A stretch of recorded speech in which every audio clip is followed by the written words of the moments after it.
Hi, everyone. Welcome back to Let Me Tell You Why That's Bullshit. I'm Nick. And I'm German. And I am Rio. And on today's show, we're going to catch up on the insanity happening in the world. Spoiler alert, Trump's connected to all of it. So we're going to look at Trump having a judge arrested, him deporting citizens who all happen to be children, Mike Waltz being fired, but not really fired, Trump's Ukraine tweets telling Vladimir Putin to please stop, and Rubio's double taking on Secretary of State and NSA, a National Security Advisor. All that and more next.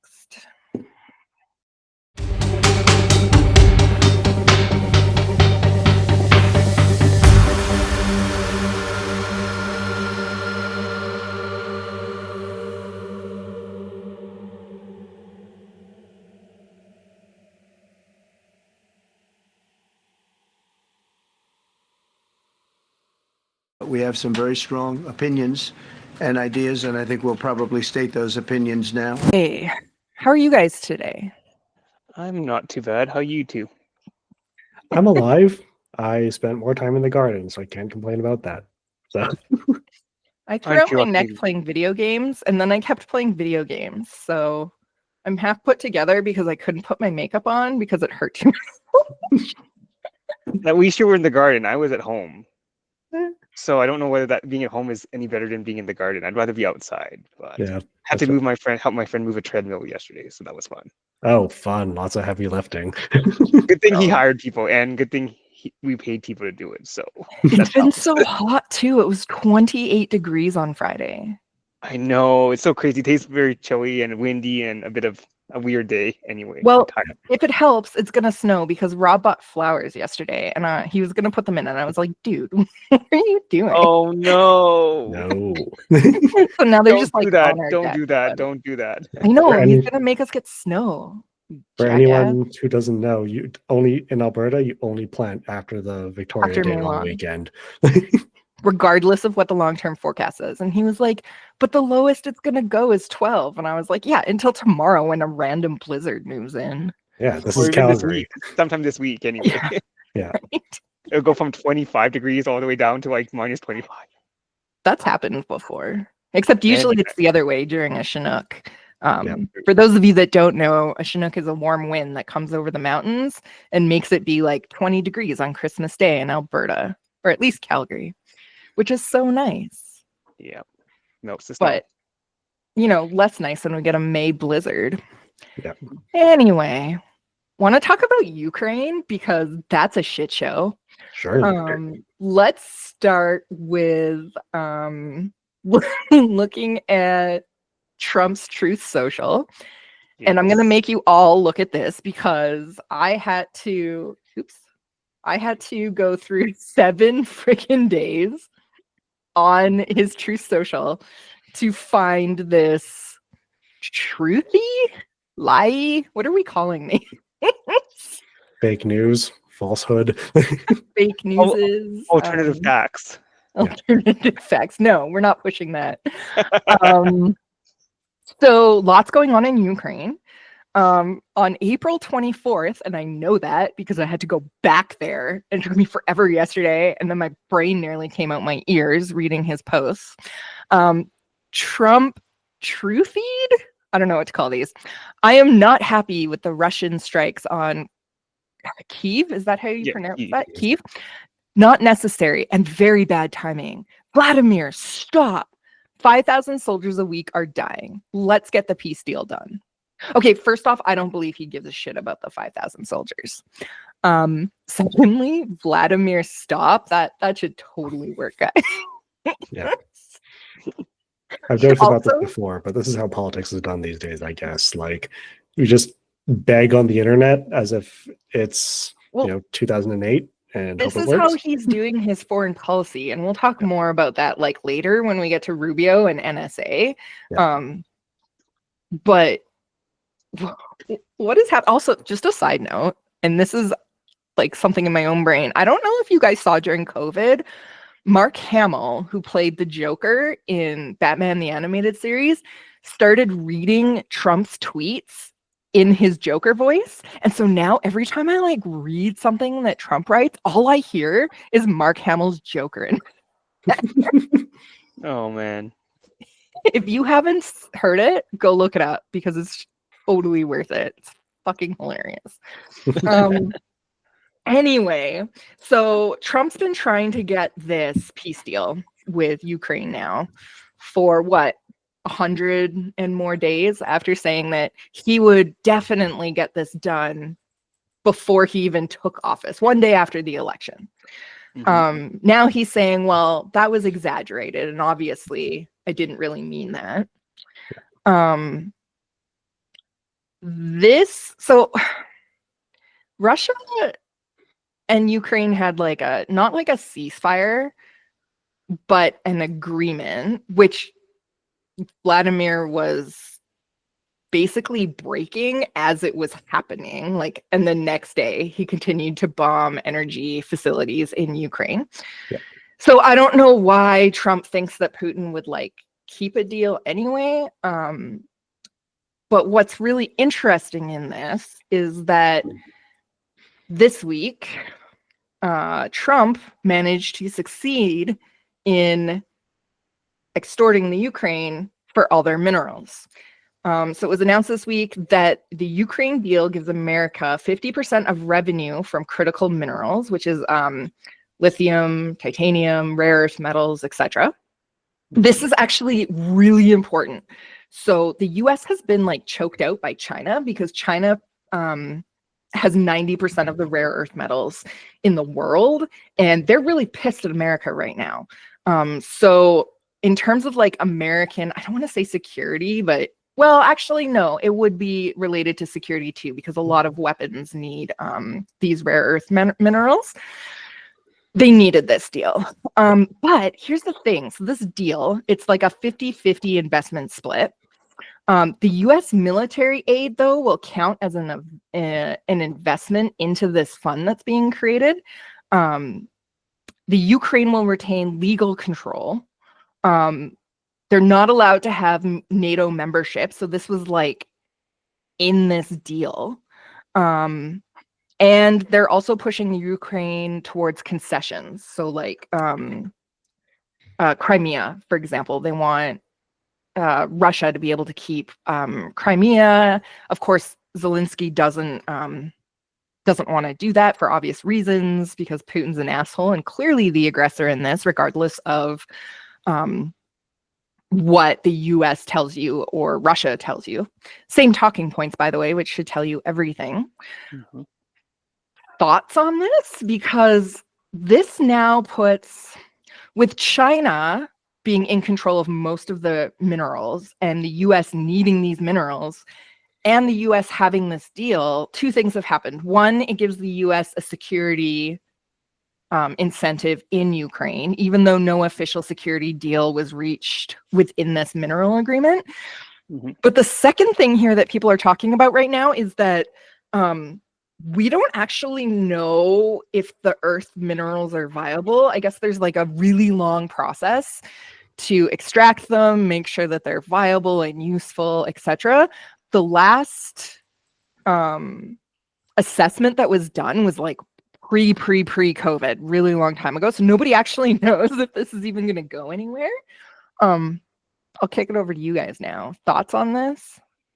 I got some to start. Mind if I quickly take over the screen share? Yeah, go ahead. Sure. Okay, because I wanted to make sure I actually understood this a little bit more correctly, and I didn't just fucking just bungle it entirely. But I thought I'd pull this up, which is a map of critical minerals like within Ukraine and currently occupied territories like within Ukraine by the Russians. And if you look over on the, I guess, eastern side, where you have all the red lines, there's a lot of stuff there, right? So you have zirconium and graphite. Is that where Russia is? Yeah. So everything on so like you have Crimea, that's the peninsula down on the southeastern side, and then you have like I'm pretty sure this is like the Kharkiv.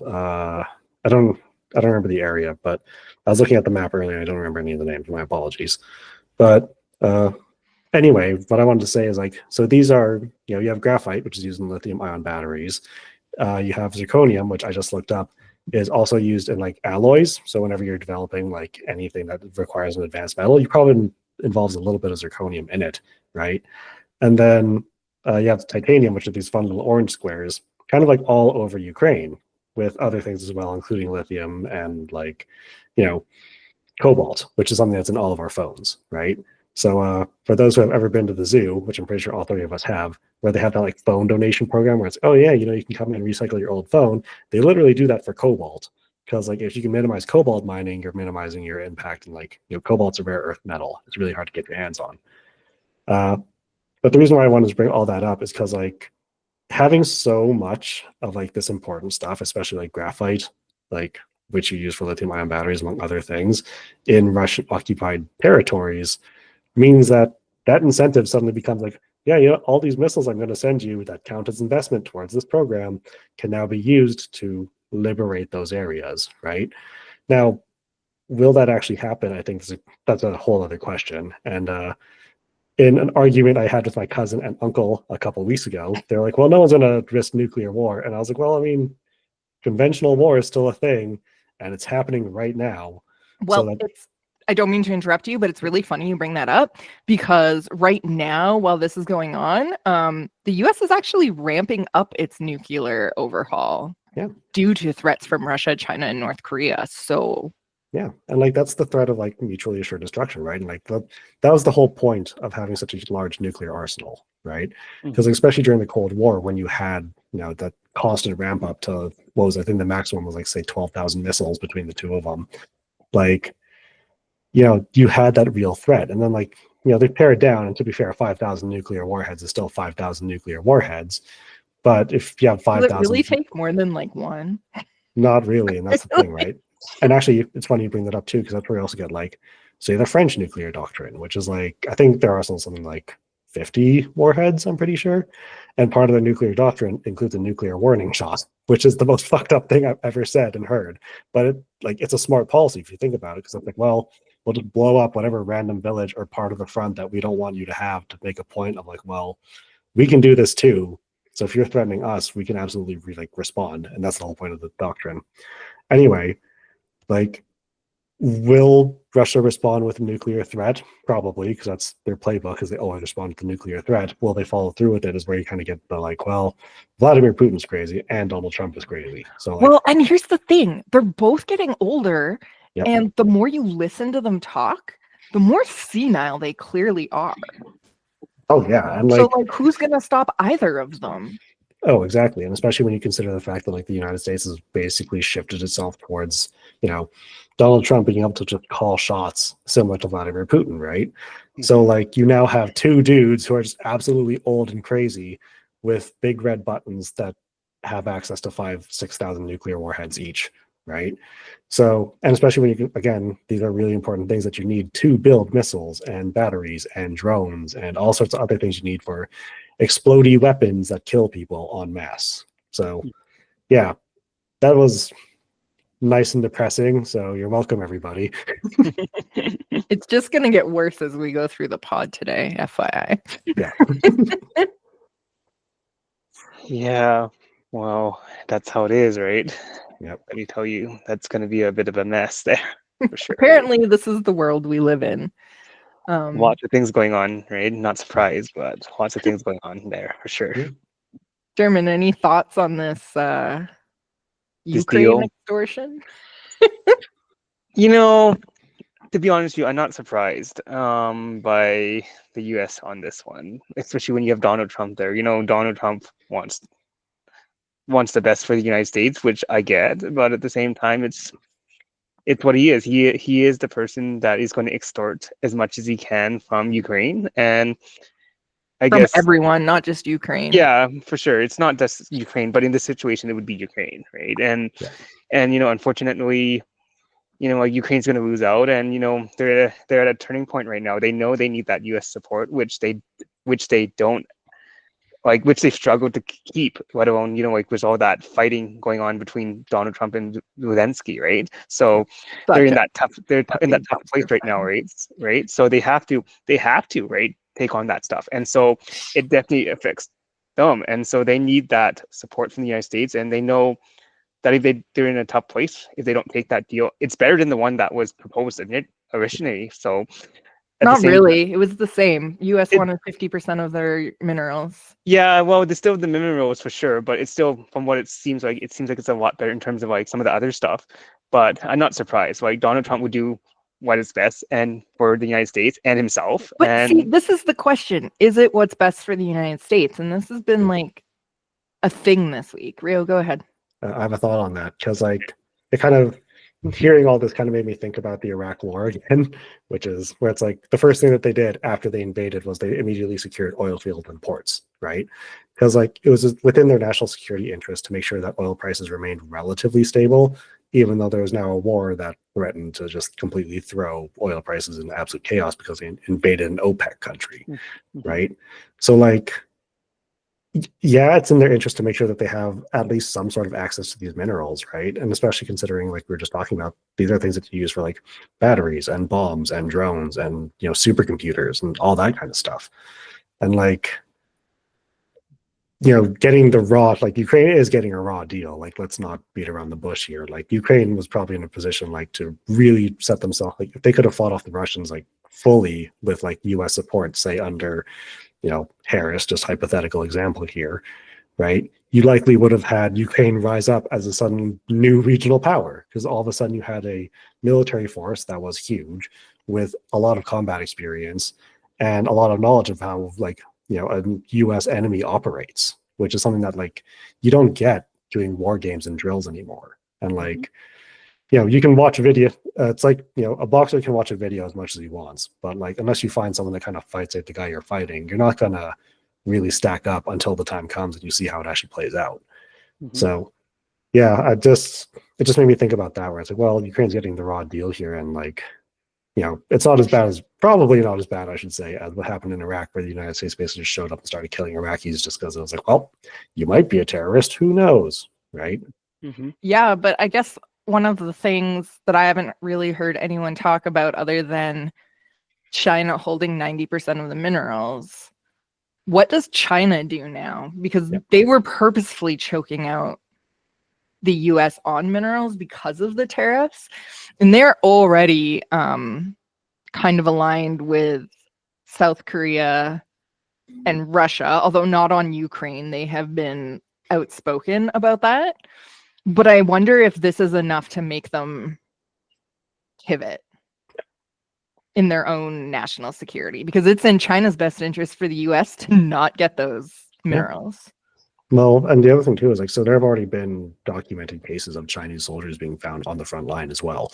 Like I found, this is literally just like a few weeks ago when I was just scrolling through like combat footage on Reddit, because I was like, may as well see how the war is going, right? And what was it? They had a Chinese officer POW, or no, it was a Chinese officer, it was a Chinese Chinese soldier POW, and they were like basically trying to get intel out of him as like what the commander was saying, what the commander was doing. And then, you know, you already have that footage of them being like actively involved, right? So like, yeah, it's really not in their interest to let the US have these things, because that's where you get like, again, bombs and drones and supercomputers that you use to fight back against China and Russia, right? Anyway, I've talked enough German. Yeah, it is it's a tough situation probably for China for sure. And you know, right now Ukraine is in a tough situation too, and the rest of the world is, right? So we have this really fucking Trump, really irrational, and a guy who is not controlled is probably the most polite way to say it. I don't know another way to say it. Running the United States of America. A moron is running the United States. There, I said it for you.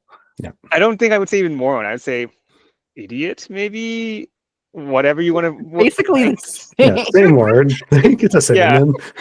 Yeah, whatever you want to use the words, right? And honestly, like it's just a really, really tough situation right now, right? And like it's really tough for every country right now. And you see the way he can go off on irrational rants and tirades, and that doesn't help anyone. And Ukraine and China are in a tough situation, both of them. I get why maybe the United States wants to bring back all these things to bring back to the United States, but at the same time, it's not a good situation either way.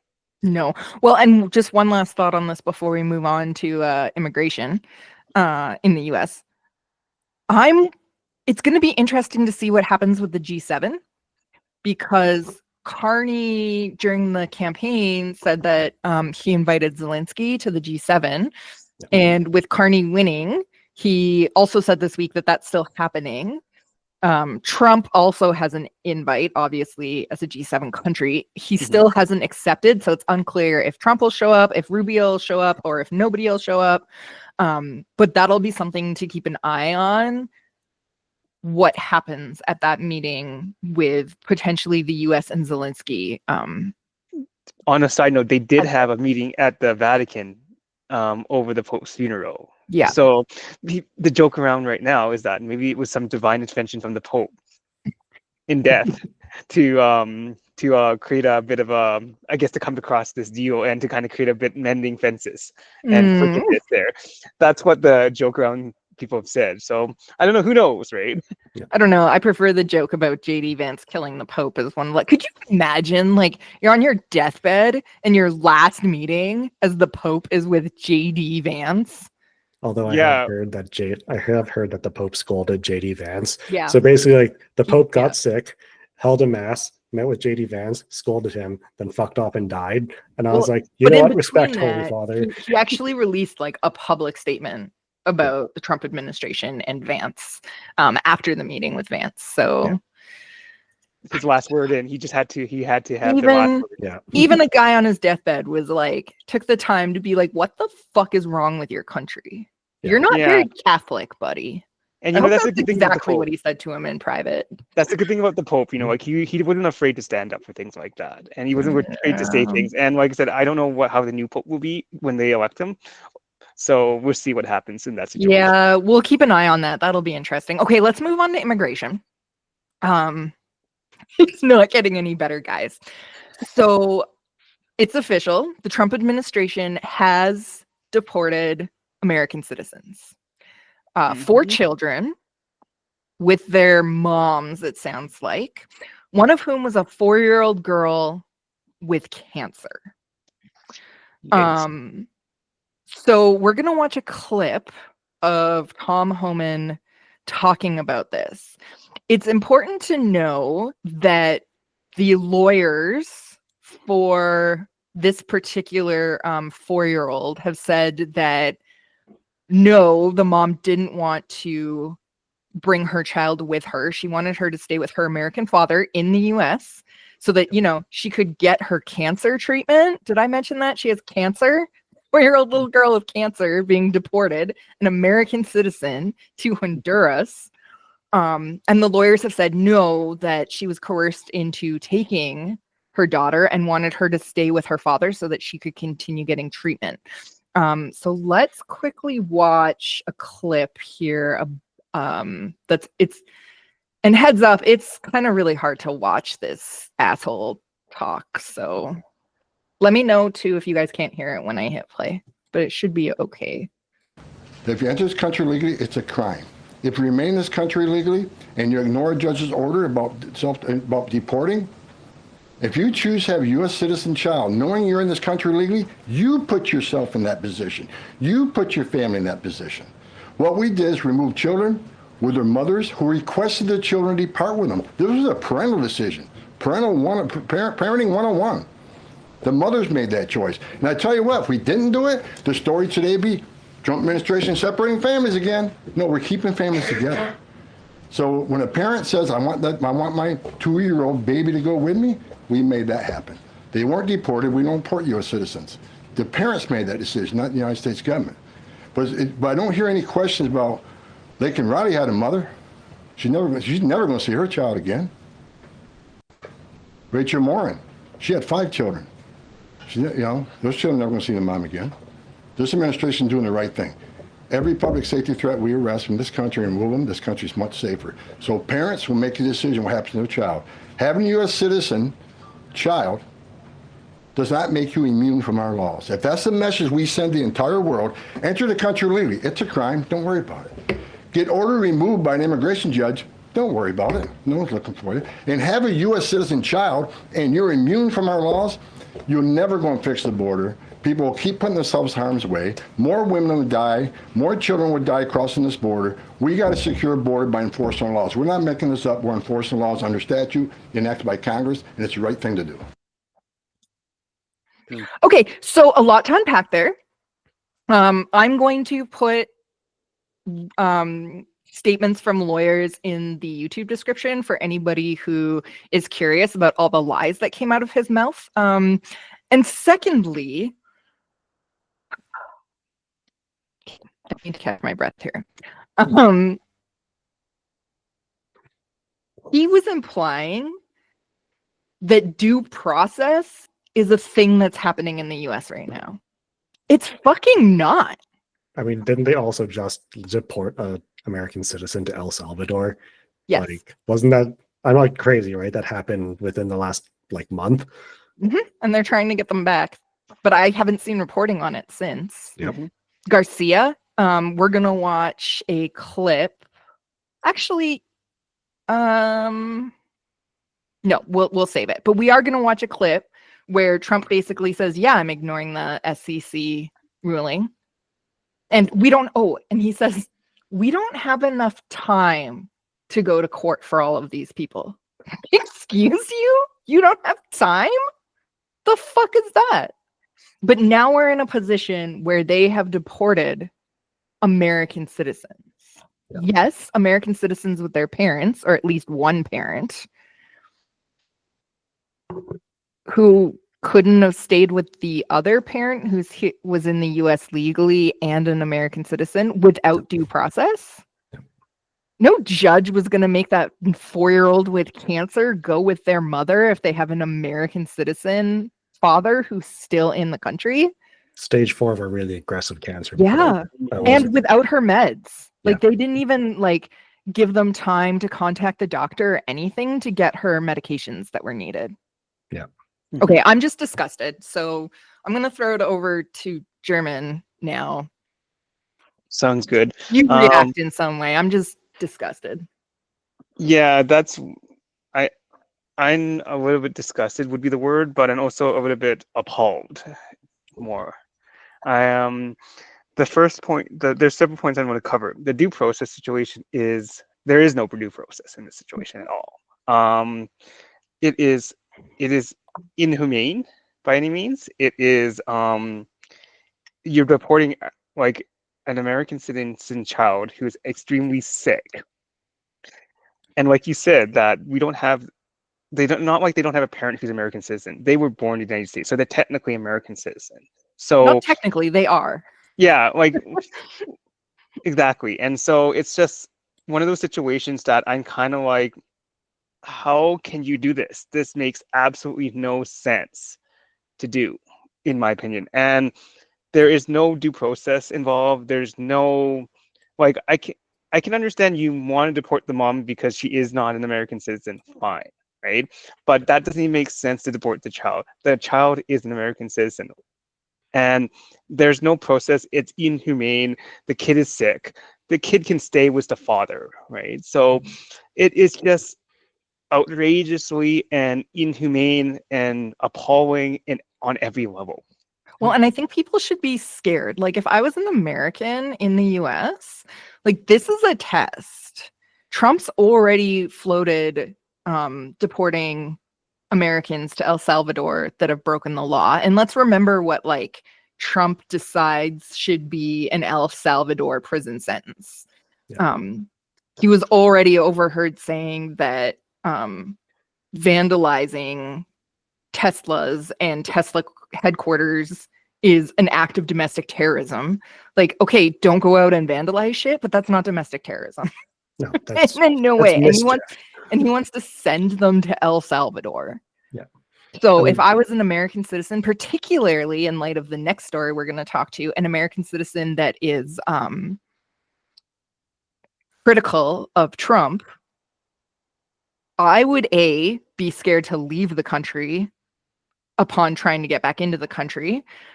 And B, I would be a little scared about being taken off the street. I mean, we already have you guys seen that atrocious video of the student that they literally took off the street and they were in plain clothes? and didn't identify themselves as officers. They just like, it's terrifying. People like big podcasters. So Mary Trump comes to mind. Trump hates his niece and she's very outspoken. Everybody from Pod Save America, everybody on the Bulwark, like, and these aren't just regular people either. A lot of them were former staffers for different politicians. Tim Miller was head communications for the Jeb Bush campaign back when that was happening. Longwell, Sarah Longwell, worked in the Bush administration. So like the people from Pod Save all worked in Obama's administration, everything from speechwriters to national security type jobs. So this is like, could potentially directly lead to Trump taking out his opponents, which is our next story, by the way. Yeah. And like, you're right. Like, both of you are right. You should absolutely be terrified. And like, I had this conversation with my girlfriend a little while ago because she was like, well, I kind of want to go to the States still. And I was like, people that look like us are getting sent to another country and just, we never heard People from that again. look like me are getting sent. Yeah. And away. like, and she was like, well, my family just came back. I was like, I mean, sure, great. But at the same time, like, you know, it's one of those things that we have to think about now where it's like, well, is that worth, like, yes, great, you know, love it. I want to travel with you and have fun. I absolutely do. But like, it's a risk. Like, is that a risk? Like, it's a risk. And that's what it is, right? And it's like, well, you have due process just literally being flaunted. And like, this, the rule of law is what a democracy is built upon, right? And then Nick, we've talked about this before, about the importance of like norms and how like, but also how fragile norms are. So when norms get thrown out the window and replaced with just whatever one person says, then, you know, you've destroyed the foundation of what a functioning democracy is, right? And like, sure, you can still vote ostensibly, but like, you know, look at Russia where it's like, oh yeah, you know, Vladimir Putin got 110% of the, 110% of the vote. Oh man, you know, all that ballot stuffing. Like, there are literally videos of like Russian ballot counters going up. They literally spray paint a camera and then they start counting, right? Like, you can, and it's like, you want to call that a democracy, right? Like, you've just fundamentally destroyed what made America so successful and so good for a very long time. And like, I'm not going to pretend that I haven't criticized America for like most of my adult life, because that's basically what I've been doing for most of my adult life. But like, there are still points where I was like, you know what?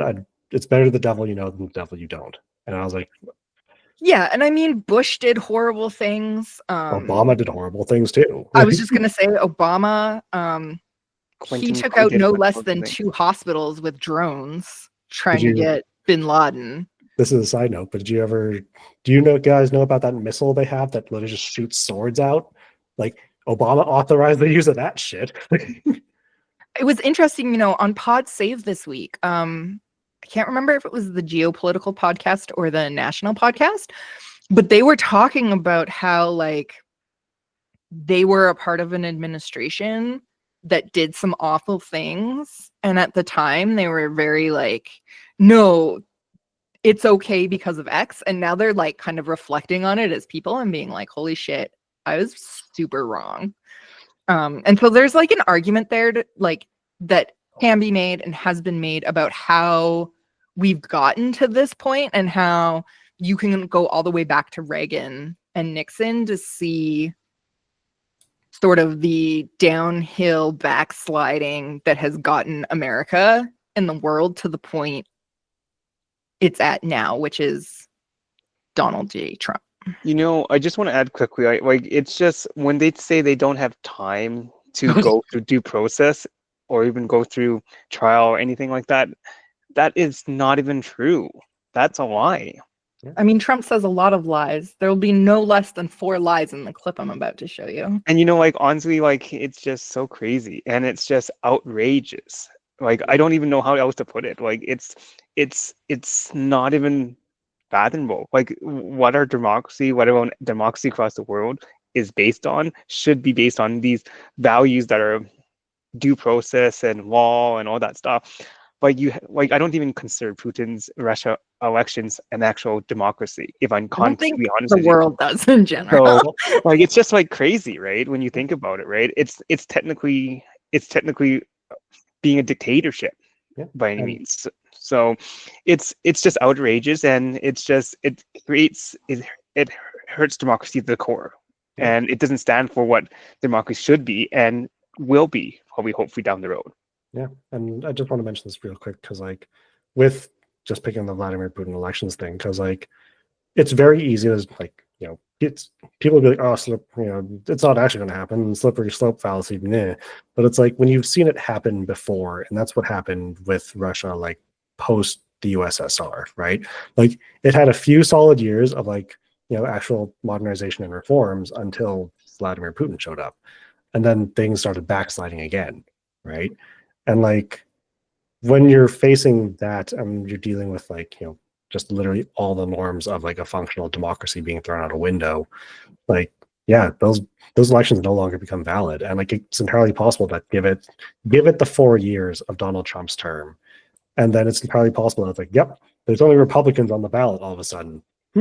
Weird. Well, oh, what happened there? Well, now you're in the same situation as the CCP, where it's like, well, you have a whole bunch of like, you have one party, you can select your different like representatives within said party, but that party is still just going to do whatever it wants because it's the one party, right? Like there's no real policy difference between each of those representatives. It doesn't matter.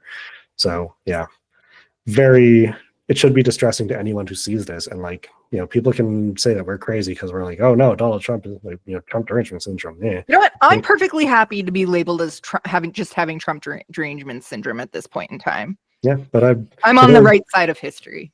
To those people, I will say, the 1984 quote, the party's final order was for you to reject the evidence of your eyes and ears. It was the final, most absolute order. And like, if you're rejecting the evidence of your eyes and ears, are you really the free-thinking individual that you say that you are, right? So yeah, just gonna throw a little bit of actual 1984 because I've read that book several times. What's interesting too, if you look at Russia, Turkey, and Hungary, these were all, except for Russia, so Russia was, Putin came in democratically and then like just held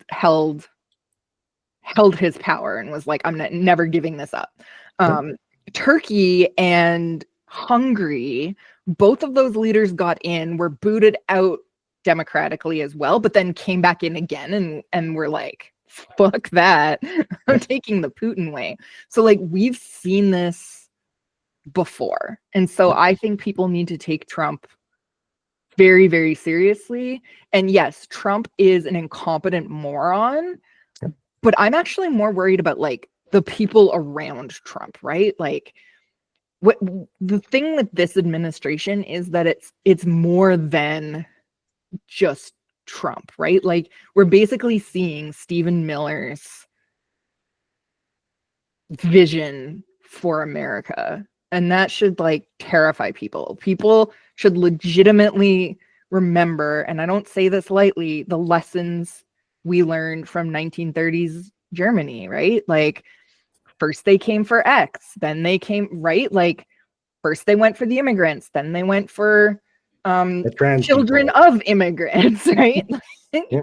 Then they went for trans people. Then they went for the homosexuals. Right. And then they, then they went for the Democrats. And then there was no one left to speak up for me. Yeah. Although I think the Democrats were like quite a lot higher on that list, but like they're going after lawyers, judges, political opposition, trans people, immigrants, criminals who are American citizens who are children of immigrants. Like it's fucking crazy.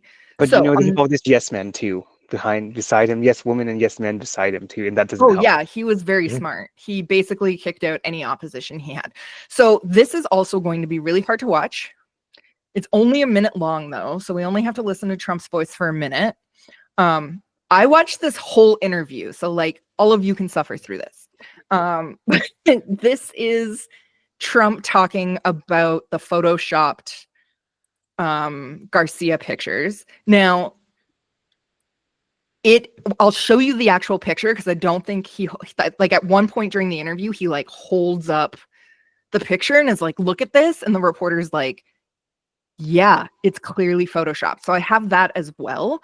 But this has been proven like photoshopped. This is not a true thing. And this is the president of the United States of America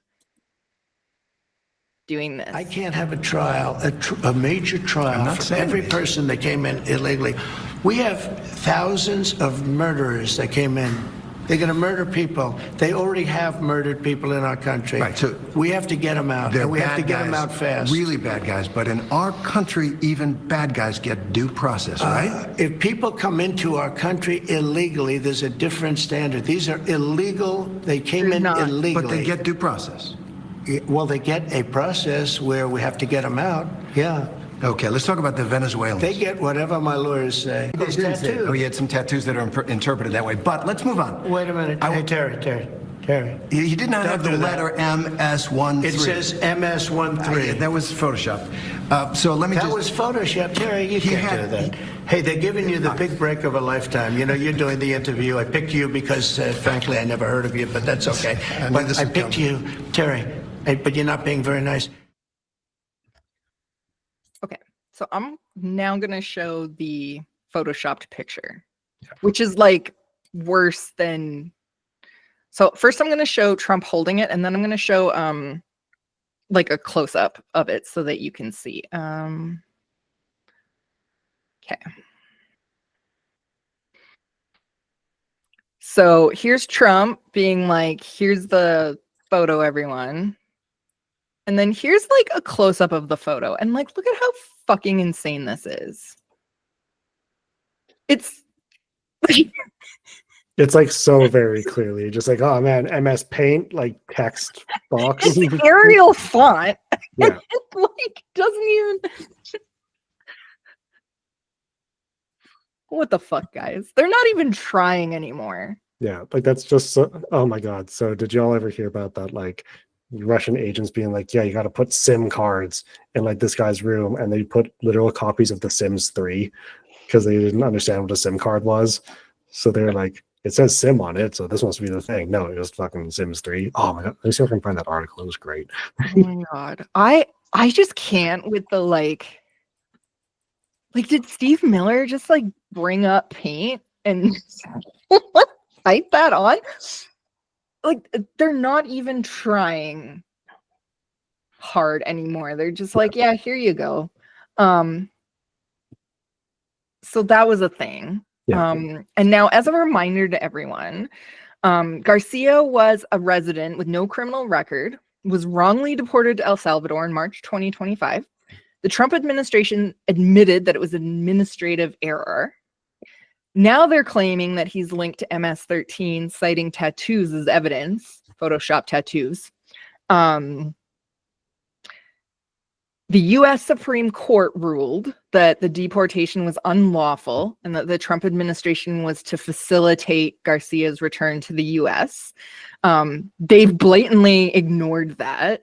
They had this like staged White House thing with why can't I remember his name? The president of El Salvador, Bukele, where he said, no, I can't, or no, Trump said it's up to El Salvador because now he's in the custody of El Salvador and he is technically an El Salvadorian, which makes it so much worse because he's an El Salvadorian citizen who fled the gangs in that area. So that's like a whole other layer. But Trump said, like, no, he's an El Salvadorian citizen now in custody of the El Salvadorian government. And then sitting right next to him, Bukele was like, oh, I can't return I can't smuggle somebody into the US, so I can't return him. What do you expect me to do? So this is kind of making its way back up to the Supreme Court. So it'll be interesting to see if the Supreme Court is like firms up their language a little bit more. Now, it doesn't help that in that same interview, Trump told, what's his name? Terry Moran, that's the ABC reporter, that he could get him back with one phone call to Bukele. So he probably could have made a successful argument to the right-leaning Supreme Court that they tried and just couldn't get him back, except for the small thing that he went on ABC and said, no, I could get him back with a phone call, but like, look at this photoshopped picture of tattoos. Yeah. Eventually, a Democrat representative, his representative from Maryland, managed to make his way down to El Salvador, was initially not granted access to Garcia, which led to speculation that, oh my God, like, did they kill this person? Are they still alive? After a lot of media pressure, nobody knows if Bukele was the one to collapse or if the Trump administration was like, can you just give him access? Because this is a problem for us right now. The representative from Maryland met with Garcia. They tried to stage this whole like poolside drinking drinks thing. Look at how well Garcia is being treated. Of course, that didn't go over very well in public. The rep from Maryland said that he's like physically stable but emotionally distressed. Obviously, he was fucking deported and put into like the worst prison in the world. And he wasn't granted due process. There's misinformation, judicial defiance. And of course, so here's the thing with this, and then I'll throw it to you guys.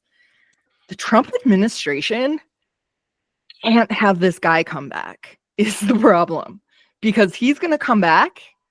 He's going to be on every fucking news channel. Yep. It's going to be a problem. He's going to come back and talk. Right? Yeah. And so I think they're going to do, I think this is the case. They're already ignoring the Supreme Court. I think if the Supreme Court comes out and says, you have to do this now that you've said you can, I think he's going to tell them to stick a fork in it. Rio, thoughts?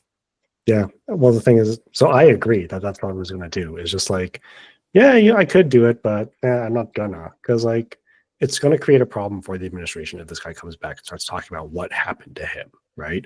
And like, yes, it's an El Salvadorian dude who like, so it's definitely not going to appeal to like, say, Steve in Alabama and his like sister and other sister, you know what I mean? But it's definitely going to appeal to them, but like to the rest of, say most metropolitan or city areas or anywhere that votes or like leans slightly more Democrat than like a Republican area, it's definitely going to cause more problems. Like, well, this guy's going to be talking about everything that happened. People are going to have to realize like, oh shit, maybe Donald Trump wasn't the best choice. And like, here's kind of the rub though, is like the Americans chose this. Like 13 million Americans chose to not show up and vote, even though last time Biden got 13 million more votes than Harris did, right? So like 13 million people just decided like, leave it in the hands of fate. This sounds good. That's in the bag. Or they didn't agree or whatever. And then it was even more. It was like, I want to say it was like, I can't remember the number, but it was more than that were like registered as Democrats and we're like, I'm not voting. Yeah. So like you have all those people that just kind of like, they let like, sorry, but you let this happen. Like you chose for this to happen. And like, you're not, if this guy comes back, it's the consequences of their inaction, or in the cases for some of these people, it'll also be the consequences of their action. And this is a side note, somewhat related, but like I saw another like clip on Reddit the other day, like some guy, farmer, being like, yeah, because of Trump and his tariffs, like I'm now suffering, paying triple what I normally would for like fiberglass poles. And it's like, well, again, consequences of your action here. Like you're getting hurt because of the guy that you elected. And you're just now realizing that his policies are not only hurting the people that you wanted to hurt, but also yourself. Well, and we'll get to like that part in the tariffs conversation, but like the Wall Street Journal, super conservative press, had this like article about how Trump should be impeached because of what he's doing to the economy. Yep. Like, not human rights violations, not lack of due process, not ignoring the judicial. You're hurting my money now. Now there's a problem, which is like also completely appalling to me. You can't harm the oligarchs, Nick. Like the peasants like us, totally fine. Oligarchy, can't go after what they want. Too far. We were totally fine with you ignoring people's due process, deporting children with cancer who are American citizens, but like, I'm going to lose billions of dollars in the stock market and still have billions of dollars. This is unacceptable. Yeah. My 100 billion is now only 95 billion. This is fucking awful. Chairman, thoughts? Yeah, I'm not surprised by it, to be honest. Is you like Rio said, like we are not surprised by what Trump's doing. Like the American people chose this by not voting, right, or by not getting involved in the political process. Like, and at the end of the day, is it surprising that Trump's not going to follow the court order? No, not at all, right? And that's the important thing people have to realize is that Trump has always been that type of person. He's the type of guy not to follow these type of things. And he's the type of guy to think of himself at the end of the day. And that's exactly what he's doing, right? He's thinking about himself. He's even though it seems like he's thinking of the American people, he's not thinking of the American people. And I think people who didn't vote probably made their choice as well by not voting as well. And they thought it was in the bag and they thought things were going to work out, but as they can see, it's not.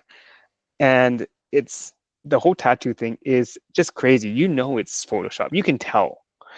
It's just, how do you do these things and not even feel any guilt for it? And like you hear Trump like defending it and saying like there's nothing wrong with it, and he's like criticizing the reporters, which is what he would always do when the reporter stands up to him.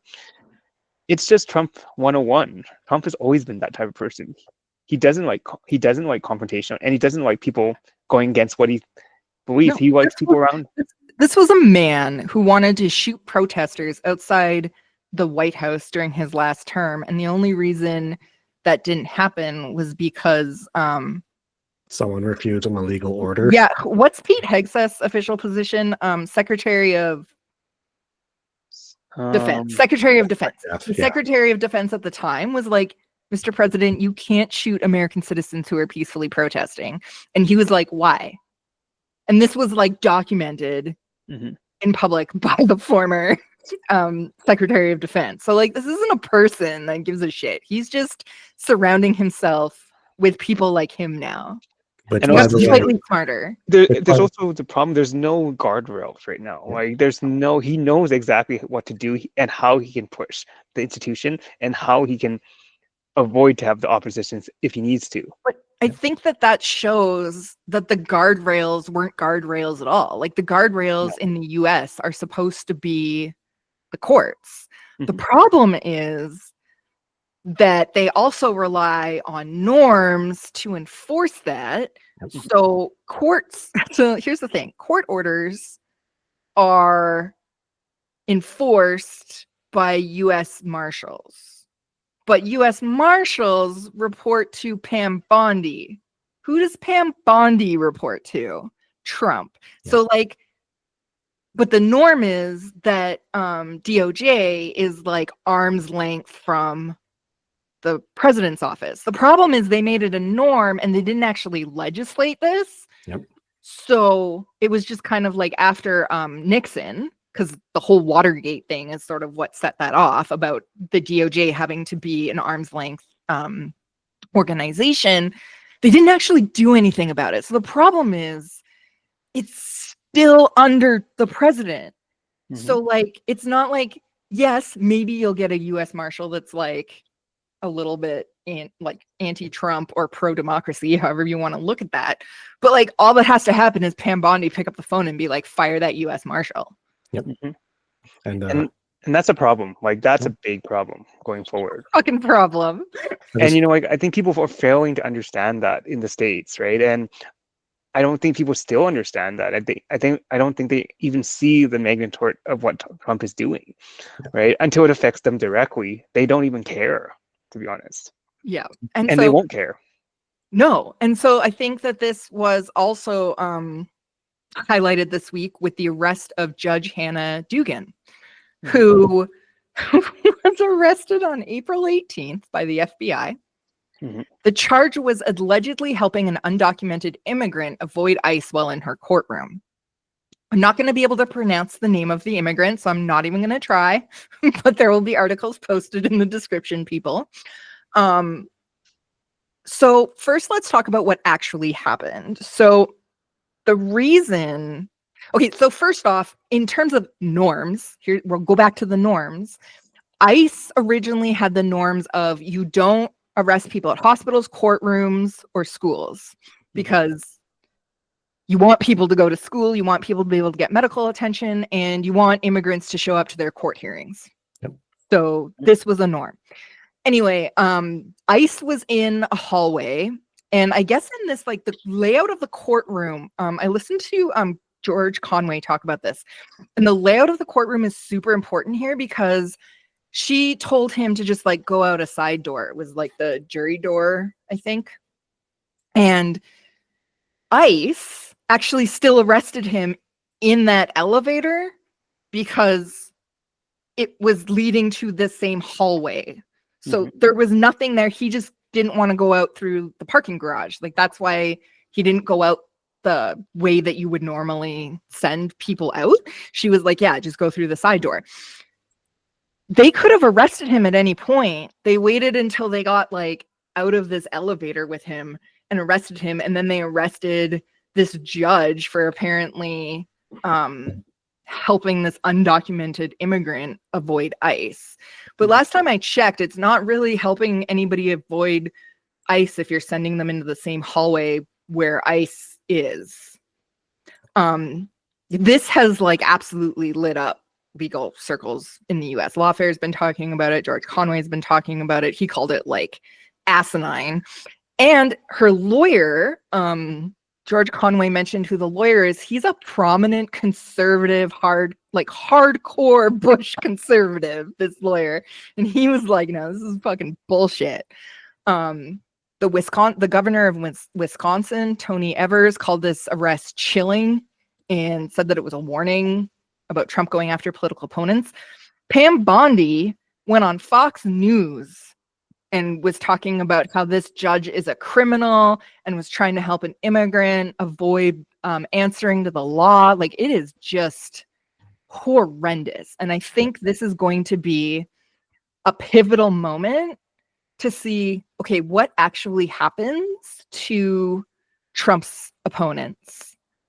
This is, as George Conway said on the Bulwark this week, this is nothing less than trying to intimidate the judicial to make sure that they do what Trump wants. Mm-hmm. Who wants to go first? Oh man. Like, I guess I can try and take a stab, and I'll just say, like, I'm really, really not surprised. This is like the theme.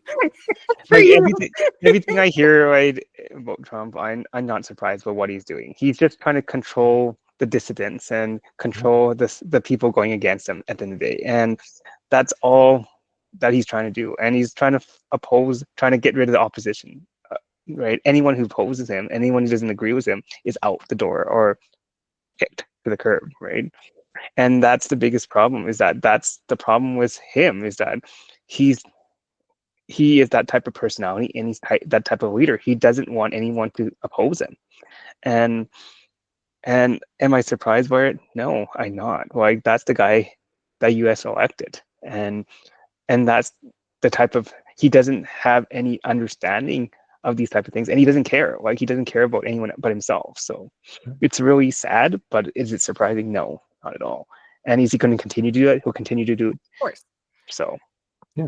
And like, this is, again, just throwing it back to this is what a dictatorship looks like. This is how a dictatorship starts. And like, this is something that you've seen, say, even to pick on Soviet Union, right? Like, it started off as like, oh yeah, we're gonna revolt. The Soviet Union, we saw this in Hungary since 2010. Yeah, I just kind of wanted to give this is something we've seen as far back as like 1920, basically, right? Yeah. And then 1920, 1930, or what was it? When did Hitler come to power? 1930 or something like that? 1936, I believe. Yeah, 1936. Yeah, 1936. And it's slow, right? Like, Hitler didn't just get into power and the next day be like, kill all the Jewish people. Yeah. Actually, fun fact, he tried that, but the citizens stood up and they were like, what the fuck's wrong with you? So then he backed off, and he took 5 years to slowly build up yeah. to that. Yeah.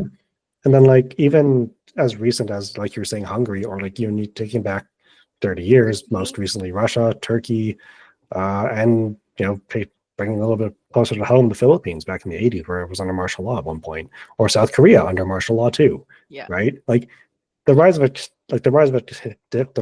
dictatorship always includes, like, first a political purge. To when you get into power, you should minimize the number of people you need to depend on, and then Take out people in the federal government that disagree with you. Make it really hard. Ingrain yourself. That's the first thing Trump did. It wasn't about saving money. Yeah. It was just about making it really hard to get rid of him and making it the really hard to loyalty tests in the FBI. Yep. Making it really hard to get rid of, like, you and your allies, while making it really easy for you and your allies to get rid of your enemies, right? And, like, this is the rise of a dictatorship.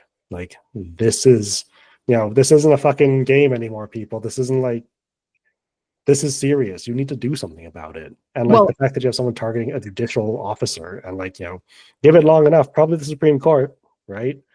Like, yeah. And, like, here's the thing, right? And people are already talking about, okay, Democrats, if they have free elections, the next election, and say the Democrats win, okay, first they're going to have to drag Trump out by the military out of that office if a Big Mac hasn't killed him by then. And then what do? Like, do they do this through normal processes of, like, weeding out all of these Trump people that he's put in that are completely unqualified at the FBI and, like, in the federal government? And, like, how do you go about weeding them out? Because the worry is that the Democrats won't be like, okay, well, Trump did this, so we're just going to, like, go in with a chainsaw ourselves. They're going to want to do things properly. But then the other side of that coin is, holy shit, you can't do it properly. Because that's the whole point of ingraining them in. So I'll throw it over to you, German, for a quick final word on this before we move on to Mike Waltz and Signalgate fallout. Yeah, I'll just say it's a sad situation in the United States. And, it's just depressing. And it's just one of those situations that everything in the States is not surprising, but at the same time expected. Okay, well, unexpected. Let's talk about Mike Waltz. For those of you that don't remember, because everything seems like it was so long ago in the Trump administration, Trump regime, sorry, I'm going to correct myself. Waltz accidentally added the Atlantic's editor-in-chief, Jeffrey Goldberg, to a Signal group chat while discussing their sensitive military operations in Yemen. What a mess. So first off, they were using Signal for their group chat, which, yes, has end-to-end encryption, but, like, you should not be using that for your war plans. So that there was that issue. There was kind of, like, fallout over the last couple of weeks. Pete Hegseth has been really hard shoving his nose up Trump's ass to try not to get fired. And just the other day, I think, was it yesterday or the day before, Trump truthied out that Mike Waltz would be moving on to be the UN ambassador instead of national security advisor. So he was fired. And now Trump's put him up to be the UN ambassador, which is a confirmed position, which means he has to go through another confirmation hearing. Let's see if Republicans have any spines and kick his ass to the curb. Probably not, but one can hope. And then also this week, I don't know if you guys saw, Trump had a cabinet meeting and Mike Waltz had his phone sitting, like, up and the cameras were on him. And one of the news organizations zoomed in on his camera and he had 4 other Signal chats going with Tulsi Gabbard, Pete Hegseth, JD Vance. And you could clearly see his phone. The end result of this is that Marco Rubio is now going to be the National Security Advisor and Secretary of State for now. The conspiracy theory going around right now is that Trump would like Rubio to be permanently NSA, so that he's closer to Trump instead of flying around the world as Secretary of State, which, I can kind of see Trump likes to humiliate Rubio, and that's hard to do when you're on a plane flying all over the place. Easier to do when you're 4 doors away because you're the national security advisor. This is just a mess of incompetence, fall guy. It's interesting to see Pete Hegseth, who actually revealed the sensitive information being saved here, while Mike Waltz is the fall guy. Now, I don't think that Mike Waltz is getting fired here because he used Signal or even because they talked about classified information. Trump doesn't give a shit about that. What Trump cared about is that Jeffrey Goldberg, that's his name, right? Yeah. Was in his phone. I think that's what Trump cares about. You had this particular reporter in your phone. Why? You can no longer be trusted. Rio, thoughts on this fucked up shit? Oh, and I should actually mention that truthy that he sent. There was a press conference, a press briefing going on, and a reporter asked the girl about this. And she said, well, I don't know because I just found out from you. And he just found out from the truthy. So this is also like Trump doing, foreign policy and changes within the organization via social media posts, which is very insane for this administration, though. Like, just oh yeah. But I mean, like, okay, insanity is just kind of the way things are going, and like, I honestly don't know what to say, because part of me is like, well, maybe he had Goldberg there for like a good reason, right? But then another part of me is like, I doubt there was a good reason. I mean, the right? NSA guy, of course, has media in his phone. Why wouldn't you have the contacts in your phone? I mean, we've been watching the Canadian election all week, and while the numbers were coming in, conservative and liberal insiders were literally texting with David Cochrane, who was the one that was doing the watching the numbers and had the map and stuff, to talk about what was happening and what was going on. So that's a normal thing. Yeah. And I mean, it's not normal to add them to your secure chats, but it's also not normal to use Signal as your method of discussing national security and attacks on other countries. Your top secret military actions that you shouldn't be broadcasting on Signal, which again, Russia has said that they figured out how to crack. Again, Trump doesn't give a shit about that, because if he did, he would have fired Pete Hegseth, who it also came out last week that Hegseth had another Signal chat with his private lawyer, his wife, and his brother-in-law. Yeah, and he was talking about Yemen war plans. Yep, where they discuss war plans again, and it's just. And I should mention, for those that don't know, Pete Hegseth's wife is a Fox producer. I mean, fuck. Yeah. You can tell they're definitely going to use this in their whatever new show Fox puts out that's about soldiers in fucking Yemen. Give it a couple of years, I guarantee it's going to happen. And it's just one of those things where you think about it, and it's you have journalism and you have journalists because they're supposed to hold the government to account. That's, like you said, a normal thing. Yeah. And that's why you have a independent media, or just picking on CBC as an example, that's why you have the CBC to hold the government to account. Well, and Jeffrey Goldberg isn't just a random reporter to have in the NSA's phone contacts. Jeffrey Goldberg's area for the last 20 years has been national security. That's what he writes about. Yeah, so you have this normal person that also probably has contacts not just in the White House but in other places that can absolutely feed into your intelligence apparatus. And Nick, you actually told me about this podcast, True Spies, and a lot of the stories from that. I love that podcast. Everybody should go listen to True Spies. And a lot of those stories, fun fact, come from journalists, right? Yeah. Because all of them, I think. Maybe there's a few sort of former CIA operatives and stuff, but most of them, they're journalists. There's one of the Mossad guy. That one was really cool and really fucking interesting. And but yeah, all those stories come from journalists. And a lot of if you think about it, a lot of what a journalist does is very similar to what an intelligence operator does, right? You follow leads, gather information, then you use that information to, in the case of journalism, hold people to account. In the case of intelligence and espionage, steal secrets and make sure that your state is more secure. So you see how many Russian operatives you have in the U.S. Exactly. And I can tell you right now that the White House has quite a few. Yeah, especially since they dismantled the law that allows them to go after specifically Russian espionage. Yep, exactly. That's a whole other podcast. Yeah. Anyway, this Mike Waltz business and like him being reassigned is it just comes across as almost like, well, you just want to control the guy, and like that's why you want to bring Rubio back into NSA so you can humiliate him some more. But you're getting mad over someone having a journalist, which is a normal thing to do. Which again, it's a two-way street. They feed information to each other, right? Anyway, that's enough of me, and I think I've rambled enough for that one. German, anything to add? Yeah, I think you're right about the the whole journalist thing, and I think that's what people have to realize. It's normal to have a very senior journalist or chief editor In like your phone? like Jeffrey Goldberg.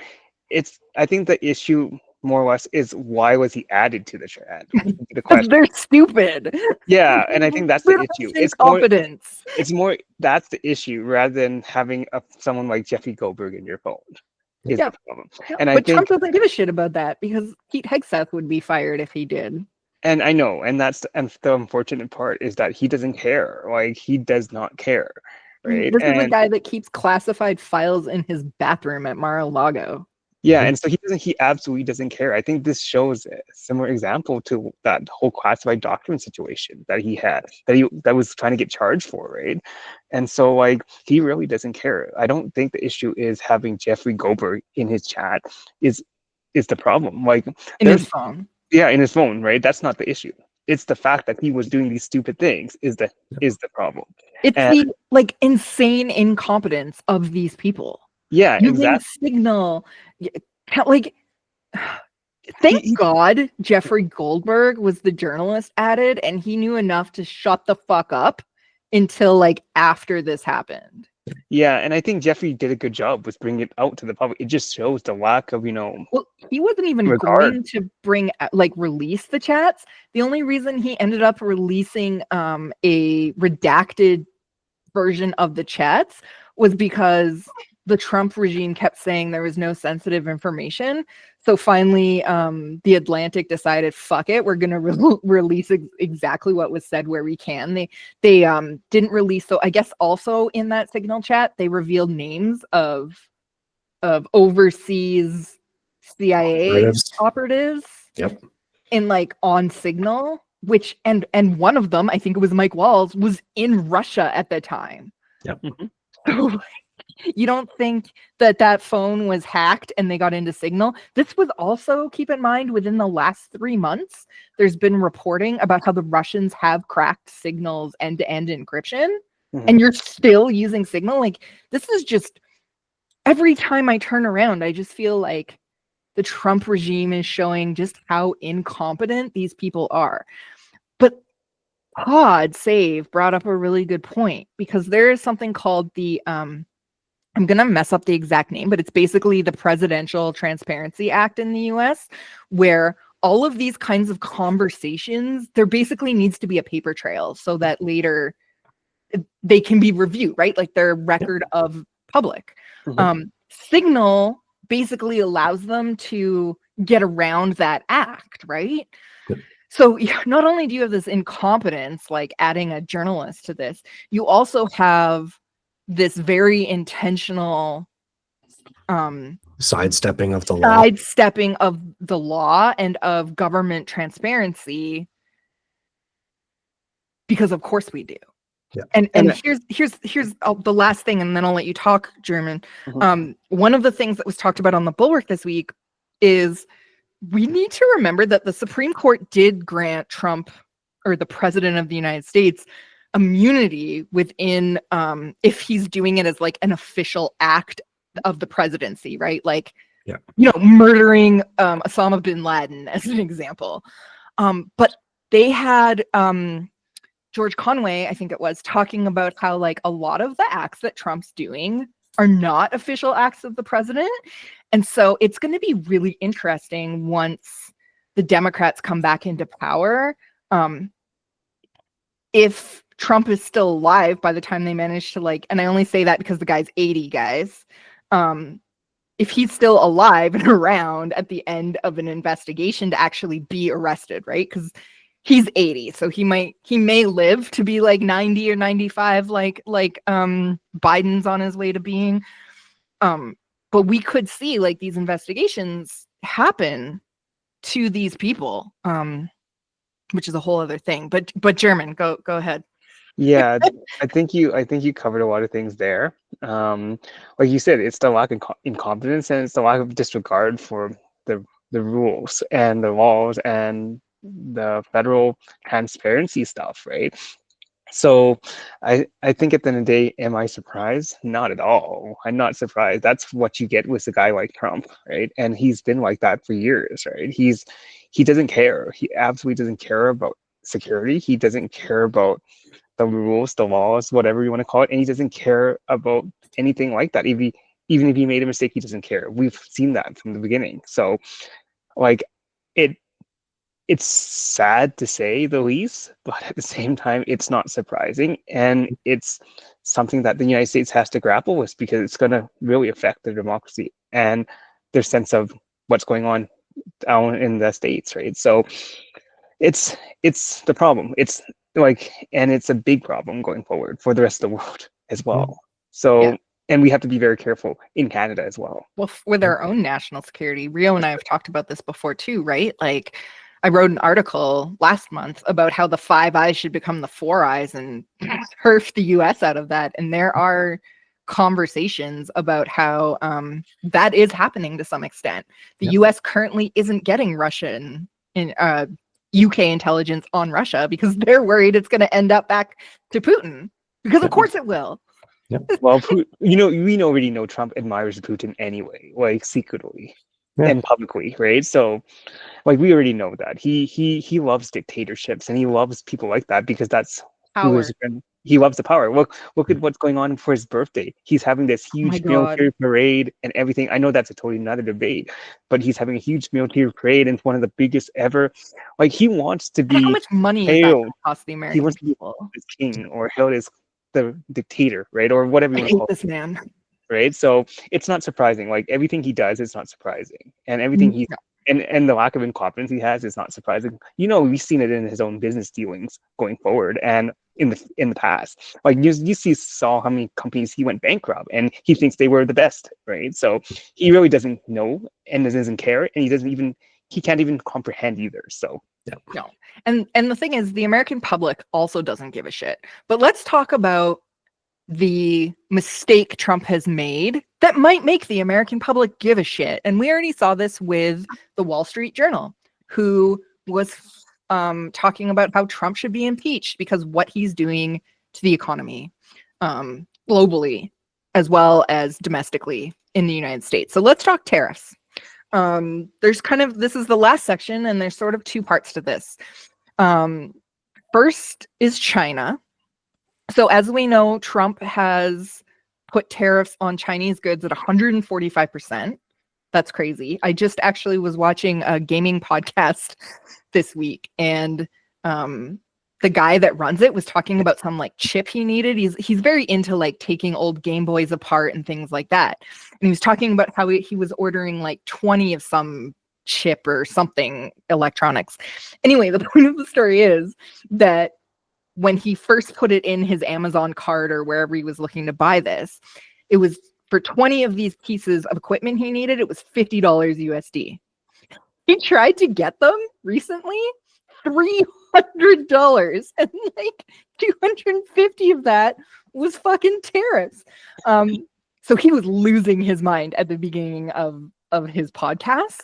But that really shows like this is leaking into areas where it doesn't normally leak. Like, I don't usually hear about this stuff, right? But now you're hearing about it with the Nintendo Switch.